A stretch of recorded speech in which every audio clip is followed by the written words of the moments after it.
everyone. I'm Caroline McKinnon from the Inclusive Research Collective, and I'd like to welcome you to the 5th event of the Small Talks for Big Change seminars. As you're aware, these events are a collaboration between the Perivoli Africa Research Centre and the Inclusive Research Collective, and they are a series of 6 sessions where we begin to look at the layers of power imbalances between research collaborations between the global north and researchers in the African continent. These events are being recorded for colleagues who can't attend live. And if you missed the previous events in these series, I will post the links to these in the chat so that you can access the recordings. And these recordings do have closed captions available in either English or French. We would also really appreciate if you wouldn't mind filling in a very short questionnaire. It literally takes 1 to 2 minutes at the very most, just so that we can report back to Research England, who have kindly provided the funding for this series, but also to help us plan future events as well. And again, I will send the link to that in the chat once I've finished speaking. If you would like to access closed captions for this event, please click the CC button on your screen to enable this. And we recognise the importance of honest and open conversation, but we politely request that all of our speakers and other attendees are treated with respect at all times. Failure to do so will result in removal from the session. If you have any questions after the talk today, please put these in the Q&A or in the chat for afterwards, and we will get to those.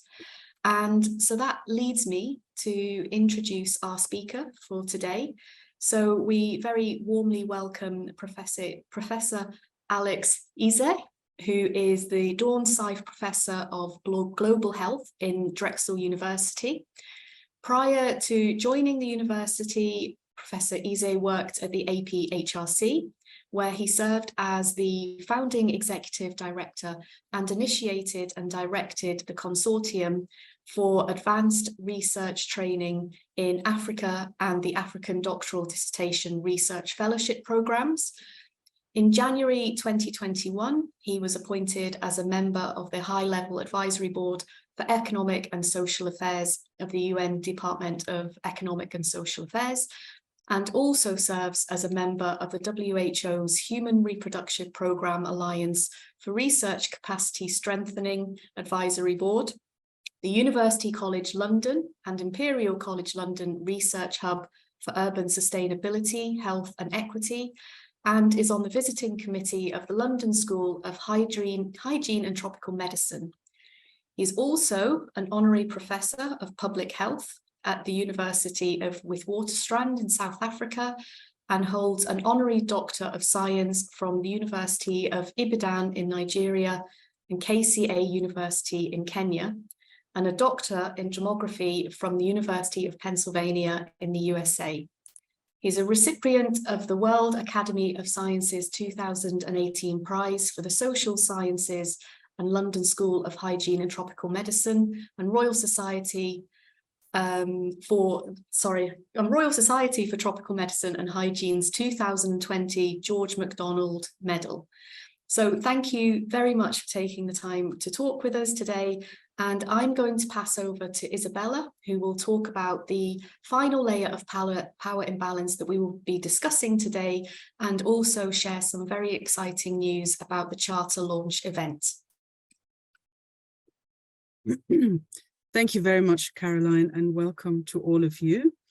I will just briefly set the scene for Alex's talk today, and to do so, I will share my PowerPoint, which those of you who've come to the previous sessions will know of by heart by now. But this series of workshops is essentially about our thinking on the asymmetries in research collaborations between research actors, science actors in the continent of Africa and those outside of it, in particular in the global north. And it is about our thinking around the need for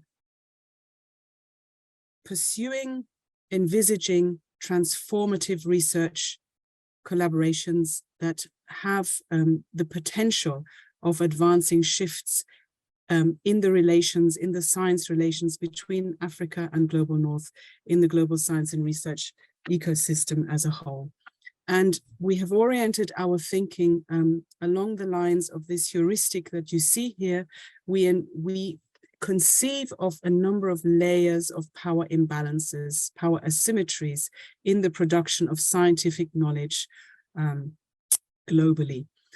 Starting out right at the outset, the outermost layer with asymmetries in practical collaboration arrangements, such as the division of labor, such as decision-making around budgets, around the use of samples, the use of data that's being collected, and such as access to rewards, in particular authorship on publications that arise from joint inquiry. And our first speaker in the series from the continent, Catherine Chubutunji, who is now Executive Director of APHRC, spoke to this particular layer of asymmetries.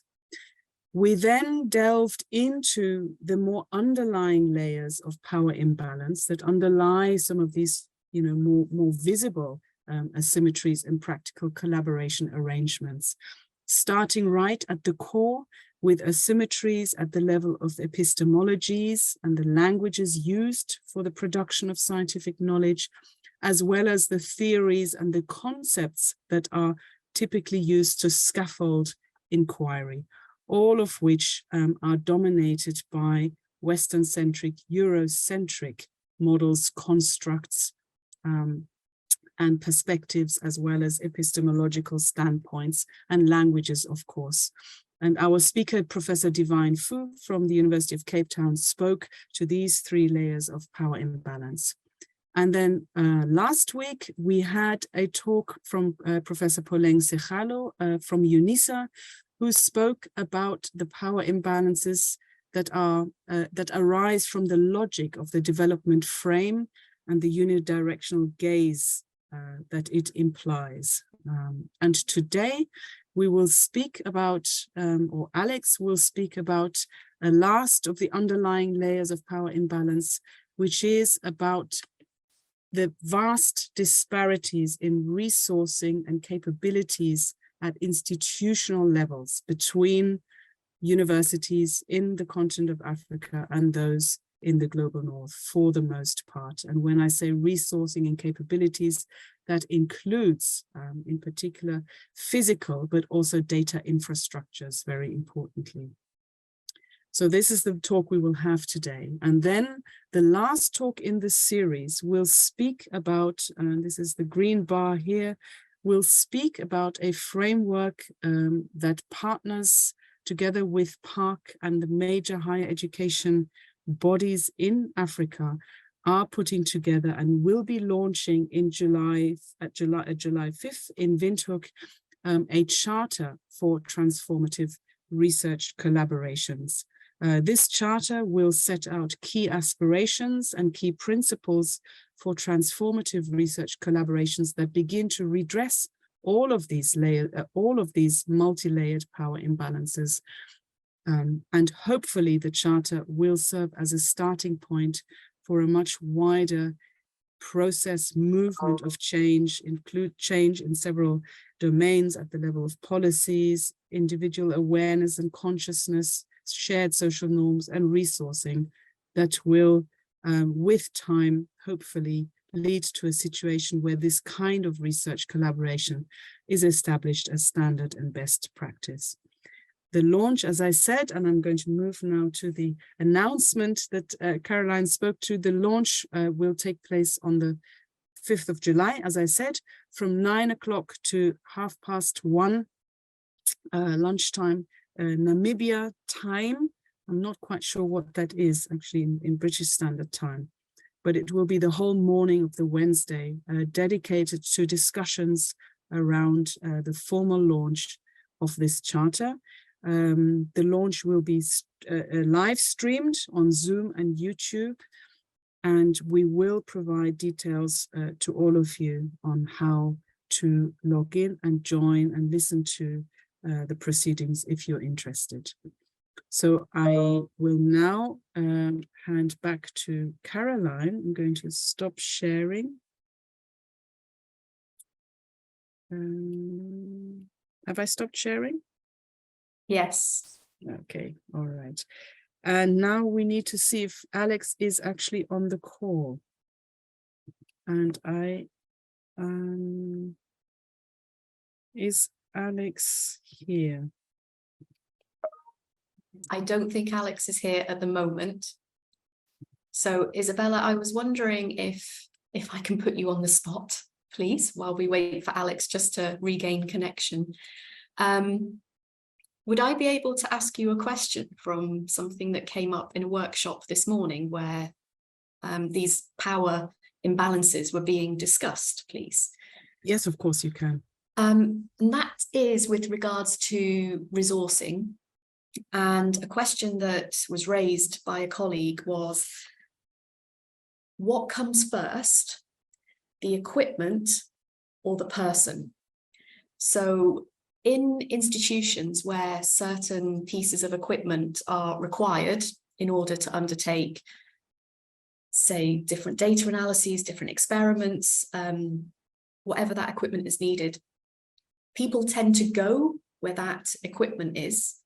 And if it is not available, what do we have to do first? Do institutions, funding bodies in the global north have to ensure that research centres in Africa have that equipment in order to then try and entice people in? Or do the research institutions entice people in order to get the funding to then get the equipment in? It's kind of a chicken and egg question of how is best to go about this. Oh, that's an interesting question. And I am not sure whether there is a one-size-fits-all answer to that. And I won't even try an attempt to answer it directly. But I want to share a thought that that was raised recently at the Africa Week conference. It was a week long of meetings and discussions on basically Africa global science futures and what is required, you know, to enhance the scope of the scientific endeavor in the continent and ensure that it takes its rightful place in the global stage. And I can see that Alex is here. So just to say that a very interesting discussion revolved around the question of establishing hubs, regional hubs or sub-regional hubs where, you know, critical equipment for data processing and others is available and available for use by the institutions in the vicinity in that region. And given the huge costs associated with that kind of infrastructure, you know, that sort of going away from thinking about individual institutions having the equipment to something that is more pooled, you know, might be a very interesting line of thought to pursue and to interest funders in, as indeed they are. So I'm now going to stop talking because Alex is here. Alex, welcome. It's very early for you. Thank you very much for making time. Yeah, we have introduced you, the long list of amazing achievements that you have under your belt. It's such a pleasure to have you, Alex. And Caroline, if that's all right, without much further ado, I would hand over to you, Alex, to share with us your reflections on the hugely disparate resourcing at the institutional level between universities that universities in Africa have at their disposal and those compared to those or most of those in the global north, and what you see as the drivers of this situation, but also, and perhaps more importantly, the implications of it for Africa's scientific effort. Over to you, Alex. Thank you.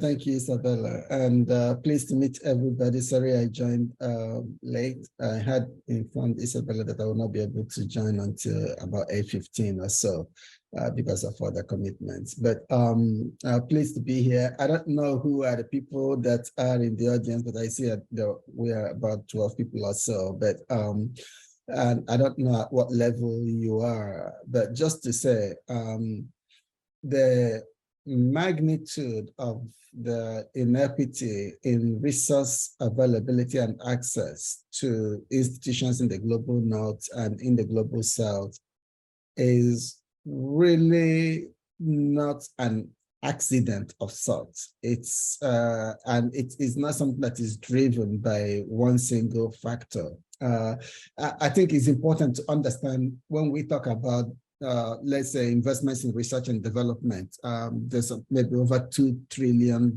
that's being invested in research and development globally. And of that amount, about only 0.8% of it are invested in Africa. Of course, we are currently about 19% of the global population. So less than 1% of the investments in research and development globally take place in Africa. And of that investment, more than 50% of it are coming from external sources.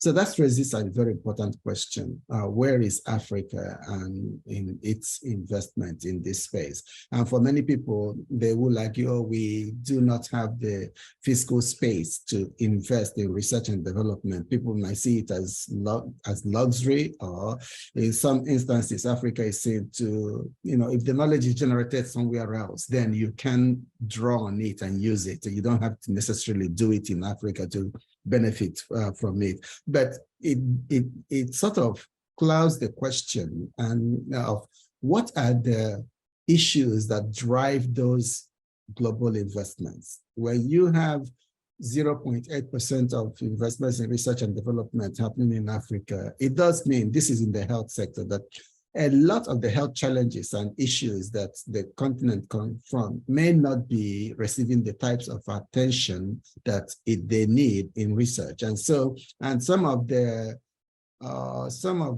discoveries that may happen with those investments may not necessarily apply to populations in Africa. And so there are, this only sort of extends and the inequities that already exist, both in disease burden and access to care. So that's one part of it.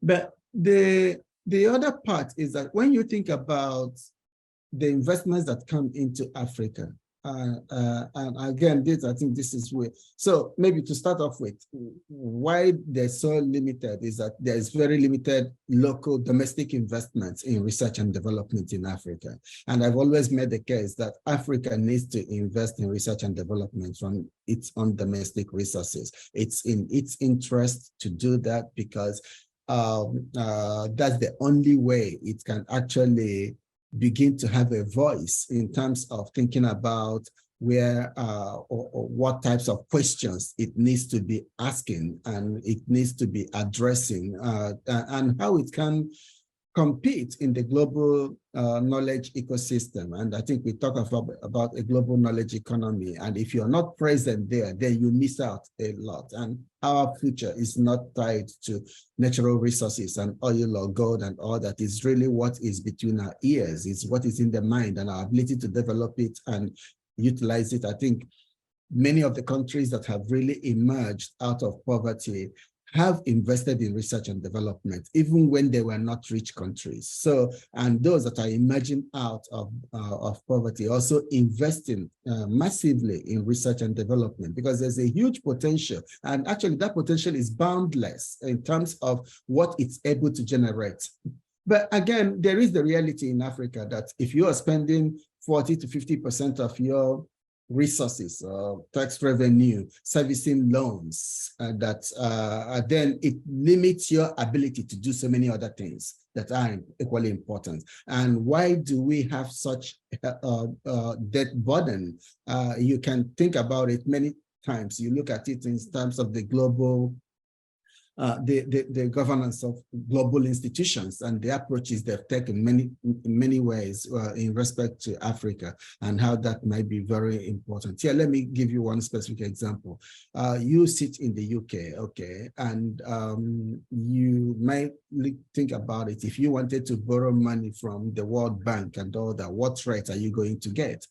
And maybe 3, 4, 5%, you think that's really an expensive loan. If Nigeria or Niger wants to borrow that money, you're looking at maybe 12, 13, 14%. And this is the global system. And in many ways, if you're doing it, it's okay, it's a high risk place. And in some ways, but you know, what then stops the European country to borrow at that low level and then turn around and lend it to the others at very high levels and just live off of those gains? So there are very fundamental flaws in this, in the governance of global institutions that really needs to be addressed. I think these things make it more difficult for many African countries to make the right investments in research and development because they are constrained physically with the debt that they have to service in many ways. But that's a side note.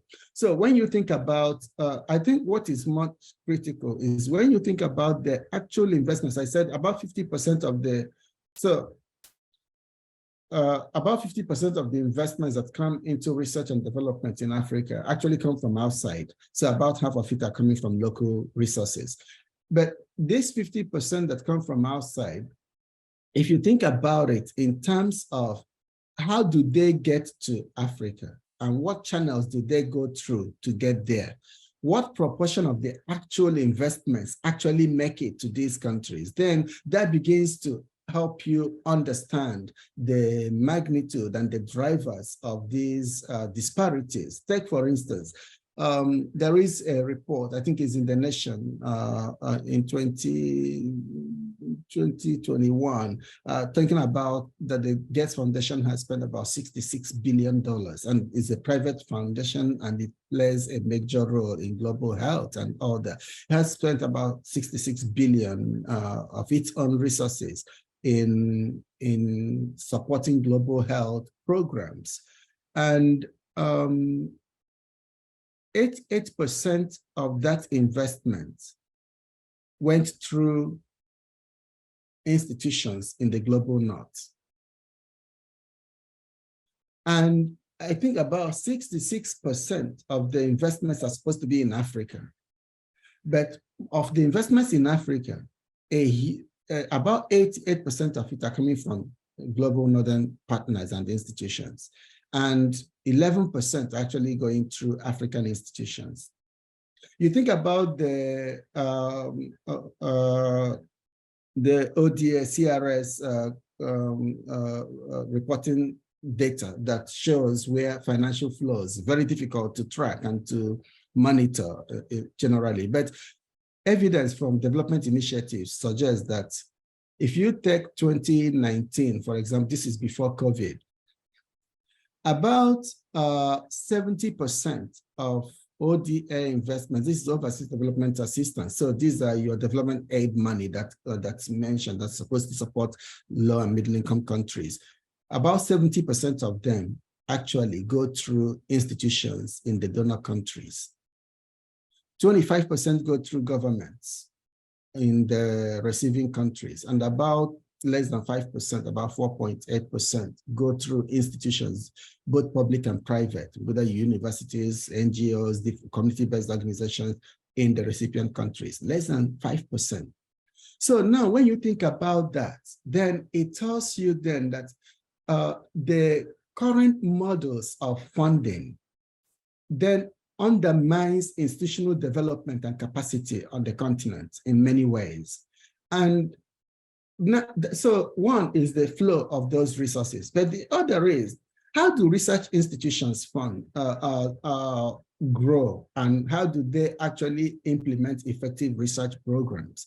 One of the things that is very key to actually supporting research and research institutions is what we call the overhead rates, unrestricted funds. If you're a US university, I can look at, you can have overhead rates that go up to 70% in many universities, 60 to 70% in the top research universities is about the norm. NIH will pay that to, Drexel, where I might be about 50 something percent, Penn is about 60%, Harvard's about 65%, New York University is about 79%. So when I get $1 million from NIH and I sit at New York University, my university gets about $790,000 for each million that I bring in. If I sat at APHRC or any other African institution in low and middle income countries, the international rate is 8%. So when you think about what can 8% buy you, in terms of creating the types of, Caroline, you are talking about infrastructure that is needed for research in your question. So part of the reason why these institutions cannot invest in those equipment and resources, and you are still held to the same levels of accounting and financial management and all of those things. When you get PricewaterhouseCoopers to audit your accounts, it doesn't matter whether you're Harvard or you're APHRC or University of Nairobi, pretty much they're going to charge the market rate for those things. And so you're going to work out of those 8% to meet these needs and requirements. And so that creates a major question to say, if we are really interested in building and supporting local institutions, how do we fund them in a manner that actually helps them break through this mode where they are constrained by the levels of funding they receive and all that. And so that's one part of the.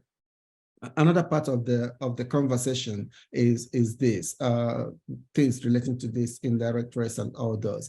So if I bring all this together, you then ask the question, why has this type of funding mechanisms, why has it been sustained over the years? Of course, there are many different reasons. As I said, local investment has remained very low and limited. Africa puts about 0.4%. If you remove North Africa and South Africa, Sub-Saharan Africa, Middle Africa is around 0.4% of its GDP in research and development. The global average is about 2.5%, and many other countries put up to 5-6%. So if you have a very low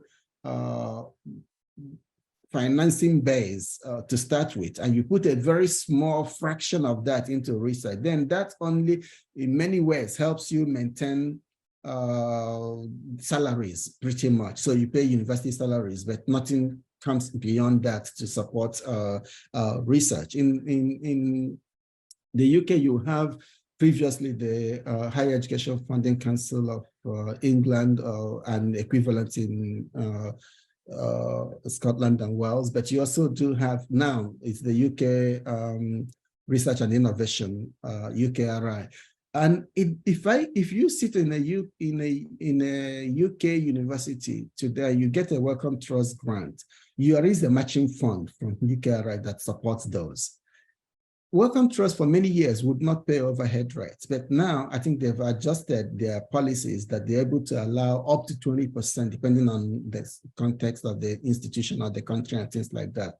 But these levels of funding research in low and middle income countries that does not recognize the full cost of implementing research in these settings actually undermines institutional viability in these places. So if we really want to support research and want to support institutions to do good research and excellent research, then we need to recognize that just simply because you're sitting in Africa does not make the researcher and the research they are doing any less expensive than the person who flies in from the UK and maybe be there for 1 year or for 2 years.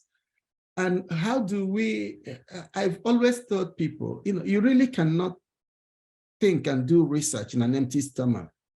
If you're still struggling with whether your children will feed, whether they will go to school, and even with your PhD from London School of Hygiene or from Imperial or Cambridge, and you're sitting in an African country and you're still worried about whether your children can go to school because your salary as a professor cannot support them, cannot give them the same type of education you had growing up, then it becomes very difficult to expect this same person to then drive $1 million, $2 million, $5 million research program when they cannot put food on the table. So how do we ensure that people who are actively engaged in research, just like I teach at a university here, if I raise research money, I can buy off my time from teaching and teach maybe only one course in a year. If I sit in an African university and I raise those monies, many funders would not allow you to actually buy off time and be compensated at a level that is deserving of your profile and qualifications. What's the difference if I'm sitting in Nairobi or University of Ibadan versus where I'm sitting now? It's the same individual. And we have challenges with decisions that are made even at the funding level. We think about it. Who is an international expert? Most funders will have their rates or contracts or rates for contractors or consultants that's pegged to where people are, not who they are. So if you are sitting in Africa, you're a local expert. Even though you may have been trained in the global north, even though you may leave that position and go to another position and still even have a much better position in the global north, but you've chosen to be there. And because you are there, you are seen as a local expert. And many times, the difference in the compensation between the local expert and the international expert, many times is 10 times, one is 10 times larger than the other. And so what drives all of this? I think is in some ways, it's our lack of, maybe some of us making these decisions have not really sat down in institutions in the global south to understand what it takes to get that research done. And so I think if we are going to deal with the disparities that currently exist, it is important to recognize what drives them. And for me, I think there are maybe three things that drive those. First is the fact that, when we fund, as long as the funding still comes from the global north to the global south in many ways, then you are more likely to fund institutions that are in close proximity to you. You know that you're in the same time zone, you speak the same language, you understand each other, your children may go to the same school. So there is this close affinity with individuals and people in your location and all that. And that then affects the decisions that you make in many ways. And so that's one. But the other is the real constraint that even funders do have in many ways, which is if you are an institution in the global south and your total budget is $1 million and it's been $1 million for 4 or 5 years, it's difficult for somebody to give you a $10 million grant because you've not really built the capacity to manage that level of funding. Unfortunately, is the question that I think Isabella talked about chicken and egg situation, and that's the same thing. You need the large investments to grow your institution and funding base, but you also need that strong platform to attract the big grants. So somebody needs to be able to make a conscious decision that we are going to fund institutions at different levels, and over time that gives them the platform to grow and become the 10, 20, 30, 40, $50 million organization that you may be interested in funding. But if we cannot make the $5 million investment in those institutions today, in 10, 15 years, we'll still be talking about institutional capacity as a major constraint to why we are not investing in local institutions. So I think it is important that we know institutional development and building will take a conscious, deliberate effort on the part of funders to fund differently. And it is in that funding that we then build the track record that we are looking for. And the final thing I think is that then the way we fund research and development in Africa takes the same model that we have used for development assistance, where our goal is often to help those who are most in need. So we look for where the problem is the greatest, not where there is already a visible capacity we can build on to get to the next level. So if we treat research as charity, we treat it as helping hand, then we will always In fact, the emergence of strong institutions in Africa will become a threat because it does not fit that model. And so we need to rethink, is research humanitarian assistance? Is it a development agenda? And can we actually separate development programming from humanitarian assistance in many ways? And if we can do that, then we might begin to see the need to invest in institutions and in settings where they are already putting together the essential systems that is necessary to move to the next level of engagement. And that way, because that's what it takes to do research. Here, the strong institutions get more of the research investments. In Africa, it looks like if you are strong, then people don't see you as needing help anymore. And because we have a helping mindset, then we never really see institutions that break through that mold. Because by the time they're getting there, we have written them off that they are no longer in need of help and moving to where else can we be the savior and help them get to the point where they can at least survive, but not really thrive. And so it's changing those thinking and mindsets and all that in both parts, on both parts will be critical to really bridging the disparity that currently exists in funding around research in low and middle income countries. And I will end there to say that I think there's a lot of opportunity. There is opportunity for domestic investments, and I will challenge funders we need to think more. How do we catalyze domestic investments in research? How do we work? And this then goes into the last point I made about moving out of the charity mode. If we think of places where governments are making significant investments in research, and we can actually match that and support that and demonstrate over a 5 to 10 year period that this is yielding results beyond what other things that they could have invested in, because I think the returns on investment is massive in this space. And so if we can do that, then you can see that maybe we will begin to see a number of African countries that recognize the value and power and opportunities that exist in this level of investment in research and development to actually, move the economy forward in this knowledge economy. And if we can then do more of those, then we might be able to see more results coming out of those. And we can think about different ways of engaging and funding institutions on the continent. And I think if we can do this and then think about paying full overhead costs for institutions in the global south, I think if we can do each of these things, they will go a long way to helping the researchers that are doing all they can to address local priorities and local questions, the opportunity to do it well.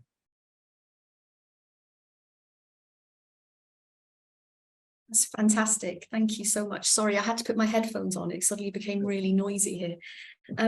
I have a couple of questions, if that's okay, please, Alex, because we've got a little bit of time. So the question that I have, first of all, is twofold. So we've spoken about funding bodies. Do you think it would be useful that if collaborative grants are submitted to funding bodies in the global north, that those funding bodies insist that, first of all, the budget holder for that grant is in Africa?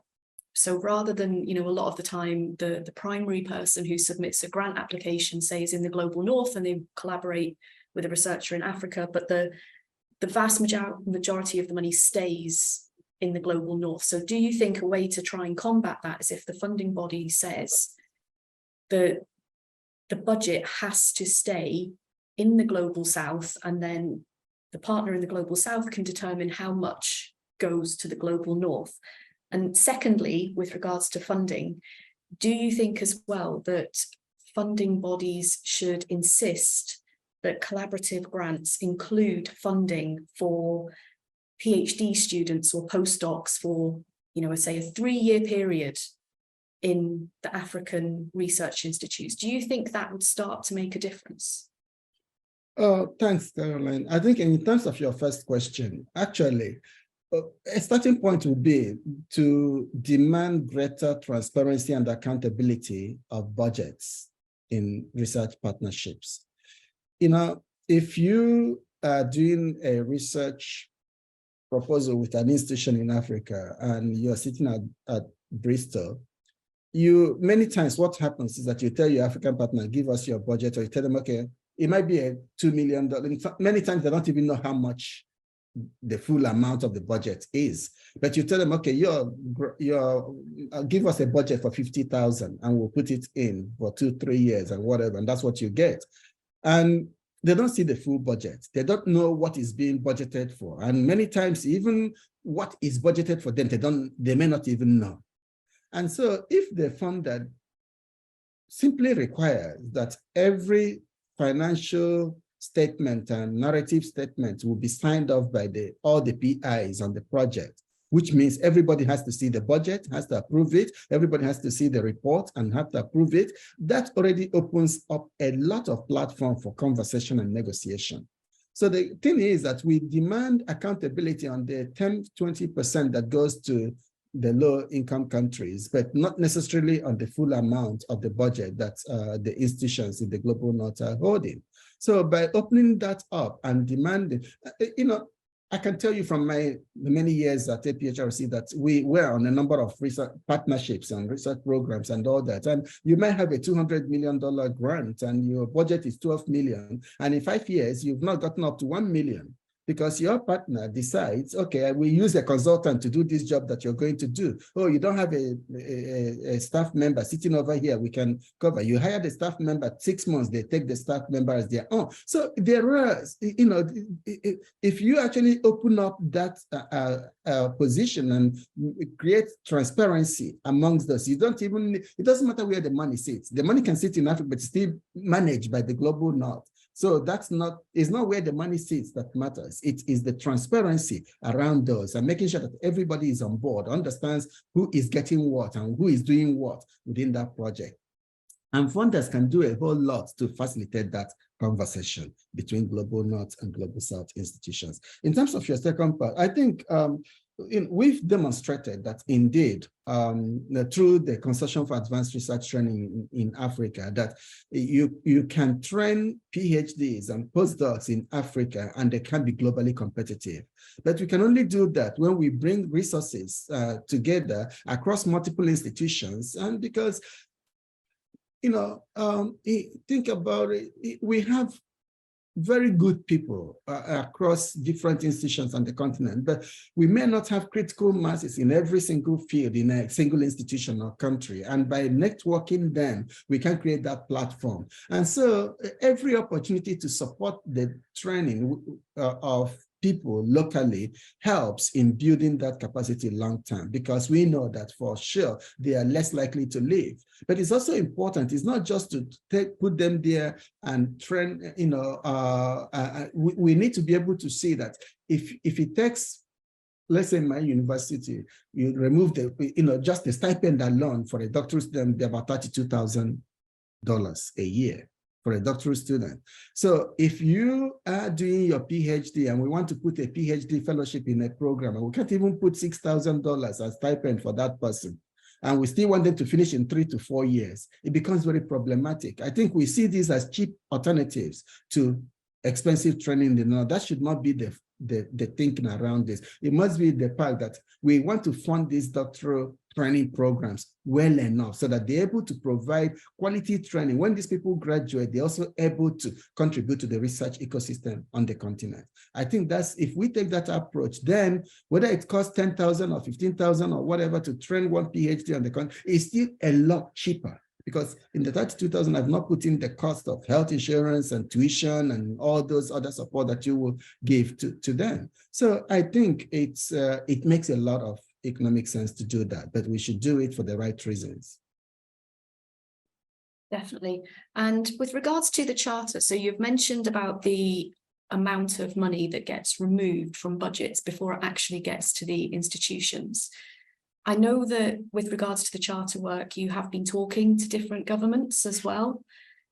Is there something that can be done, that can be written into that charter, that you can get support from local governments to say, we will ensure that the institution gets at least this percent, which is a lot higher than 8%. Is there some way of tackling that as well to make sure that the institution gets more of that designated money rather than it being siphoned off? I think that's very challenging and difficult, particularly for institutions in the global north, because they've negotiated these rates and they've planned and budgeted for it and all that in many ways. And, you know, there's always a formula that you go through to get to those numbers. So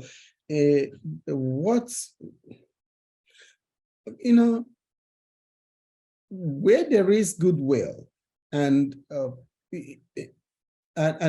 your northern partner recognizes the opportunities that some level of investments and different accounting could make to your program, there might be different things that could be done, and that happens at the budgeting phase of the work. Let me give you an example. So once the budget is funded, it's harder to negotiate moving it around and moving the overhead from the northern institution to the other. But when you are developing the scope of work, there are a lot of things you can do that can actually make it possible for the local partner to get a lot more resources to do what they need to do. Take, for instance, your research involves field work and data collection. Why should the budget for data collection sit in the global north when it will be managed by the institution in the global south? By moving, and the field work may be 50% of the cost of the program. By moving that money to the local partner and giving them the level of overhead that is on that, you've actually tripled, in some ways, quadrupled the overhead amount that they would have received on that same budget. And in managing that fund, it also makes it that instead of they are managing a $20,000 or $200,000 budget in a $5 million grant, they are now managing a $3 million grant, because that is what is in their part.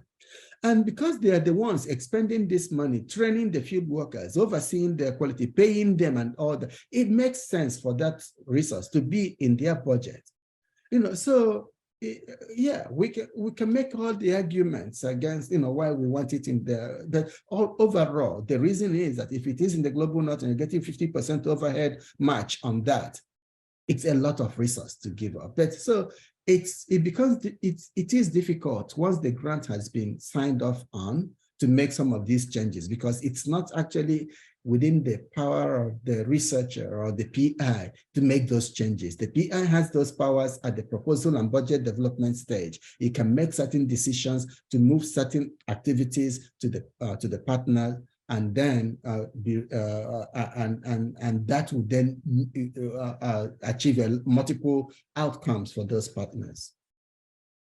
That speaks to a previous talk that we heard about the importance of engaging with collaborators from the outset, as opposed to writing proposals and, as you say, just asking partners for a budget that can be slotted into an already written grant proposal. And the increasing transparency and accountability as well, I think, is hugely important to leveling up these disparities in resourcing. Unfortunately, because of time, we've come to the end of the session. So, Alex, I just have to say a very, very big thank you to you for joining us, particularly because it's so early in the morning for you. It's been fantastic to talk to you, and thank you very much for coming along to talk about our final layer of power imbalance in research collaborations. For attendees, our final session of this series will be on the 6th of July. And we will have a change of time to 4 o'clock UK time, which is 5 o'clock East Africa time. And this is because obviously there will be the launch of the charter, which Isabella spoke to us about at the beginning. From my point of view, it's full disclosure, The IRC have had nothing to do with the implementation, the writing, the launch of this charter, but on behalf of the IRC, we would like to send huge congratulations to Park and all their collaborators in the African continent who have worked incredibly hard on putting this charter together, and we wish you the greatest of success for the launch event. We will certainly be tuning in. So finally, Alex, thank you so much again. It's been lovely to speak with you, and to everybody else, I hope you enjoy the rest of your day, and we'll see you for the final session on the 6th of July. Thank you. Bye-bye.